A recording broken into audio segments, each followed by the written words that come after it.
So I'm just gonna give this a heads up. If I have to like take a lot of pauses or look at my phone, I haven't read these books in probably March. So I probably don't know what I'm talking about anymore, but it's fine. We will go with it, and I'm just gonna keep messing with this. But yeah, just know that my reviews will be up, and they'll be very in-depth, like down below. But as of right now, my short little mini reviews for these books might not be as great. Hey you guys, it's Teresa, welcome back to my channel. Today I'm going to be doing my March and April wrap-up. Yes.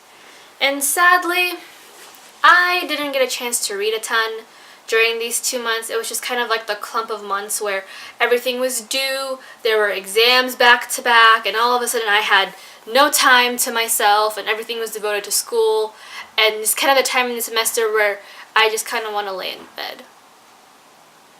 So without further ado, let's just jump right into the video. So in no particular order, because I quite frankly don't remember which order I read them in, even though I can probably look it up on Goodreads, and I am looking it up on Goodreads. So the first book I finished within that 2-month chunk is Lizzie Story by Stephen King. Now, I ended up giving this a 2 out of 5 stars. I have to double check the rating. And I love Stephen King as a writer. He's one of my favorite authors, and I strive to be him in terms of like how well he writes and everything else that comes with him, and how outspoken he is about so many things. But I did not like this book.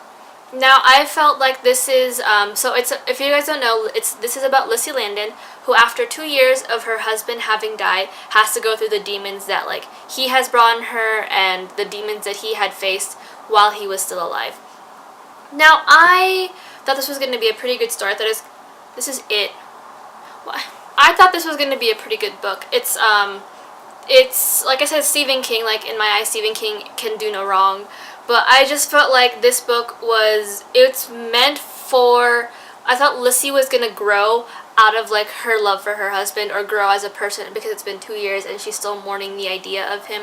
However, I didn't think that Lizzie grew all that much. I think that it was very male. Like, the narrative, while told through a woman's perspective, was very male-centered, and I wasn't a fan of that. I felt like we got to see a lot more of how, like, Scott was, and I just didn't enjoy it all that much. I found myself taking a nap almost, trying to read through this, and I wanted to DNF it, I really did, but I was like, this is Stephen King. I've loved most of his books and all of the movies that have been made from his books, so I should love this one.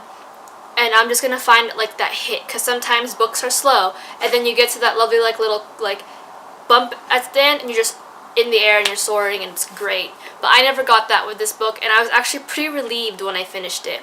And I read a lot of the reviews, and they said that it was like a love story with a Stephen King twist, and it was definitely a Stephen King twist, but I didn't see the love story. I felt that certain aspects were very overdone, very almost abusive in a sense, and I don't know, I just did not enjoy it whatsoever.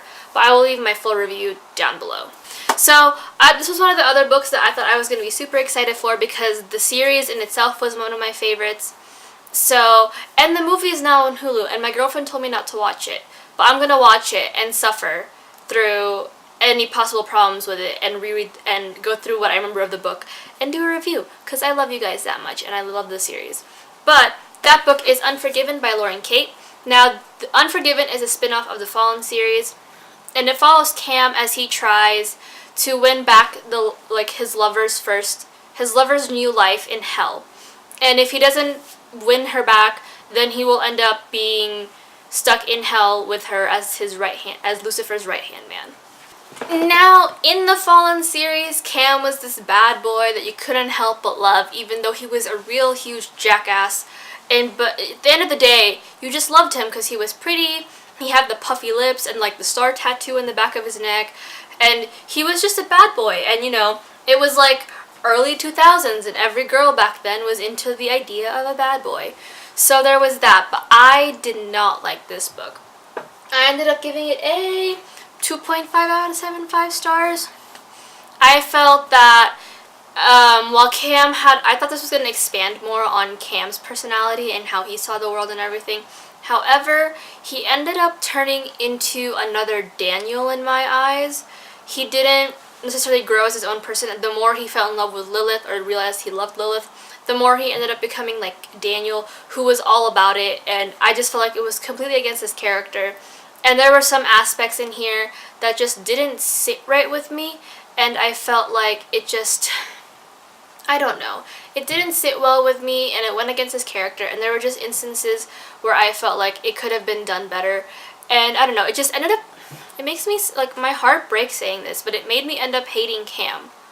And I loved Cam the first, like, the entire series, really, like, from the first book on. Even after I fell in love with Daniel, I was like, Cam, if he came down from the skies and told me to follow him into hell, I probably would have my bags packed before he finished his sentence. But this book ended up making me hate him, and I don't know why. If she had left it as is, or had taken more time to develop the idea and made it a longer work than this rather short 350 pages, then I feel like it would have been done better, but it wasn't, and I was just, it's one of those things where you should have just left the world where it ended. The next book on this list is one that I had to read for my psychology trauma class, and that is City of Thieves by David Benoist. Now this follows Lev Benoist, who is a Jew at the time of Nazi, and he's Russian. Yes, he was arrested for looting, and he ended up, he ends up meeting this other guy named, it's been a while, so I'm sorry, Kolya, and in order for them not to end up dying, they have to find a dozen eggs for the colonel's daughter's wedding. Now, I gave this a 3 out of 5 stars. I don't have a review up for this one because I had to read it for a class, so I couldn't really look at it from a, like, enjoyable perspective because I had to read it for a class. But I enjoyed the book. I thought it was funny. It definitely dealt with things of like trauma, like how my professor wanted us to deal with it. And I definitely enjoyed it. I think that if I had not read it for a class, I would have more thoughts to say on this, but I definitely do recommend this book. And I will just leave the Goodreads stuff below so you guys can look at everyone else's reviews. Now, the last book on this list is something that, again, I read in March, and that is The Cruel Prince by Holly Black. Now, I believe I have a review of this, so I will leave that up in the cards above, but let me see what I actually gave this. So I gave this a 3 out of 5 stars. I thought there was a lot of potential for this book, and then some of the things that I had been expecting, because this follows, it follows Jude, and after she and her sisters had been abducted at 7 years old to become part of the Fae world, she is now finding herself wanting to be a fairy knight, and the only way she can do that is if she plays by the fairies' very dirty games. Now, like I said before, I enjoyed this book, but I felt like it was lacking in some areas. I thought that there could have been more information on the world itself because it is the first novel, and it does deal a lot with fairy politics, and there wasn't a lot of that explanation in there.